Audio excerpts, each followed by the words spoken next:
Mga ka-RSP, another set of words related sa LGBTQIA+ community ang handog namin sa inyo. Tama ka dyan, Patrick, dahil ngayong araw ay babahagi naman namin sa inyo kung ano ang gender stereotyping at sexism. So ano pa bang hinihintay natin? Let's G for G-Terms!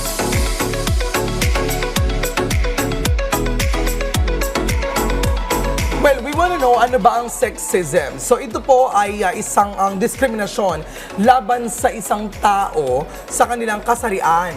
Karaniwan itong nauugnay sa mga kababaihan na madalas na itinuturing o itinatrato base sa stereotypes tulad ng kanilang sexual ability o attractiveness na meron silang binibigay sa mga kalalakihan.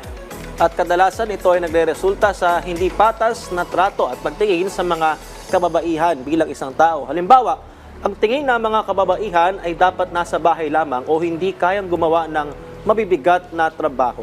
Nako, kung minsan nga mga babae pang siya nagtatrabaho di ba? There's what we call feminism or feminist theory na kung saan there are 4 stages when we talk about it. First is, meron tayong tinatawag na women oppression. Okay? Or diskriminasyon sa mga kababaihan. Nakikita ang mga babae bilang mahina, submissive at na-objectify siya. Pero syempre gusto natin magkaroon ng gender equality which is the second stage. Third stage which is women empowerment. Hanggang sa pwede natin ma-reach yung tinatawag nating radical feminism na kung saan ang babae ay dominating, na kayang mag-rule din ng isang bansa, na kaya din na maging isang head ng family.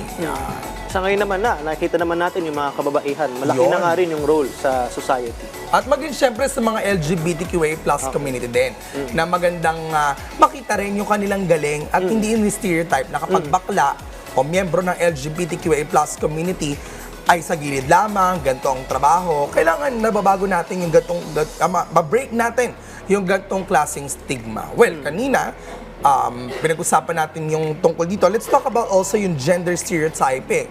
Ito yung paniniwala ng lipunan na naglalagay o nag-a-assign ng roles para sa kababaihan at kalalakihan.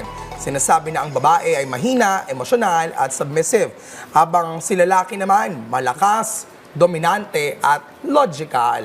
Ang ganitong paniniwala nga ay naglilimita sa kakayahan ng mga tao base sa kanilang kasarian at pumipigil sa kanila na maabot ang kanilang buong potensyal.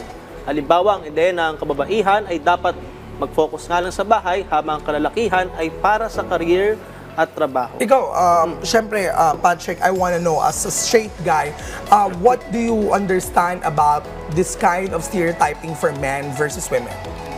Yun nga, siguro ngayon naman nakikita natin, ginagalang na rin natin yung karapatan ng mga kababaihan, pati na rin ng LGBTQIA+ community. Pero although majority nga, ganun naman na yung ginagawa or pinapractice, meron pa rin pangilan-ngilan yung so at least, malayo na.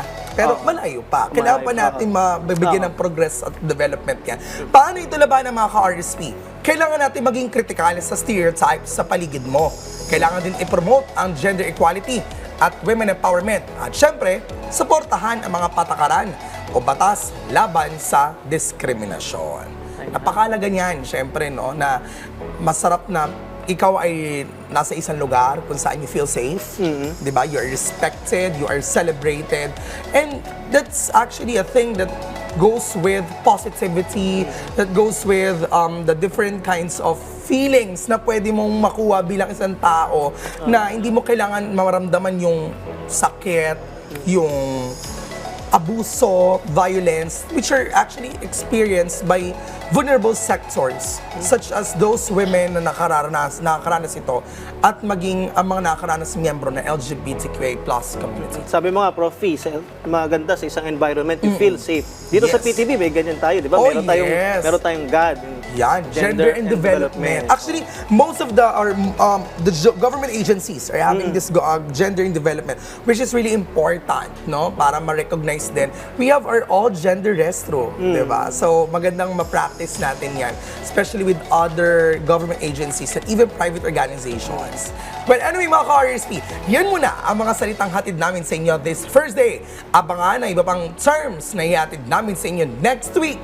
Dito pa rin sa G-Terms!